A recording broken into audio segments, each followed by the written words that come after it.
Well, you were saying what happens? Yeah, what happens to everyone? What happens to the animals that dry up? Do they crawl out? Well, some of the insects can hibernate, so they'll go down into the mud and hibernate. But all the amphibians that are left in the vernal pool will die. Aw. And well, that's kind of a good thing, which we're going to talk about because I have some tadpoles here that are green frog tadpoles. And if the vernal pool doesn't dry up like it hasn't in the last 3 years, the green frogs take over. And the tadpoles that are here in March and April when we have that big explosion of migration of amphibians, they eat the eggs. So they eat all the tiny little eggs, and then we don't get the really good frogs, like the wood frogs or the salamanders. Does it freeze in the water? If so, what happens to everything? Well, it can freeze, and it has. We've played out there in some winters, and I Yeah, think when the top gets dry and all the cat in the winter and all the catfish start to go, I walk on the ice pretty much. when the cattails Yeah. kind of get pushed down. Yeah. Yeah, that's fun.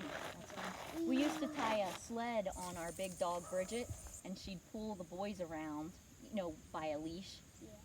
and just like a toboggan, and she'd pull them around on there. So it does freeze, and the things would die then too, except for, this is a cool point, wood frogs, which I'm going to give you a book to share with your class about. Wood frogs, their whole bodies can freeze, like they have antifreeze in them, and they can live through the freezing. Yeah, but when the wood only goes on the top when on skims the crust, do the animals underneath hibernate, or do they just keep walking around? I guess the tadpoles and things that are in there would still live if it didn't freeze solid. But it's pretty shallow, so usually it does freeze solid. What kind of birds mostly fly next to it, or like sit next to it and drink water next to it?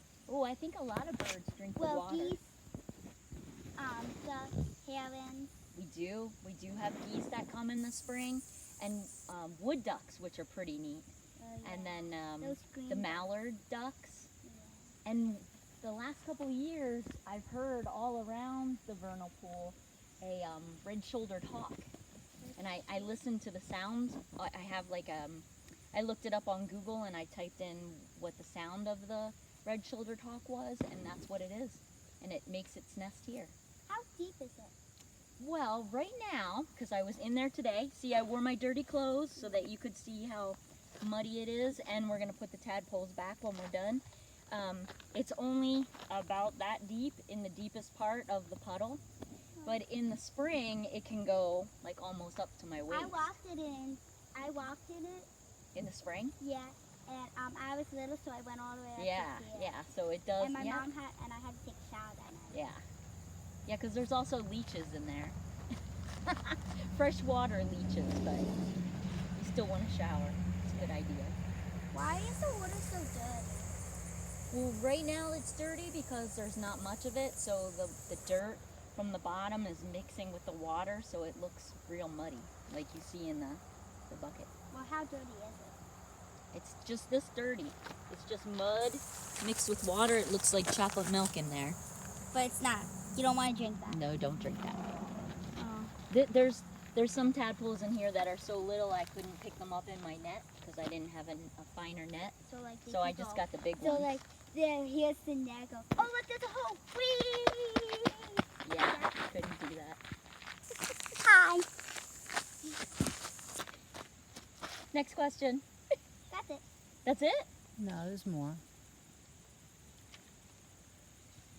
Well, like, she answered pretty much all the questions.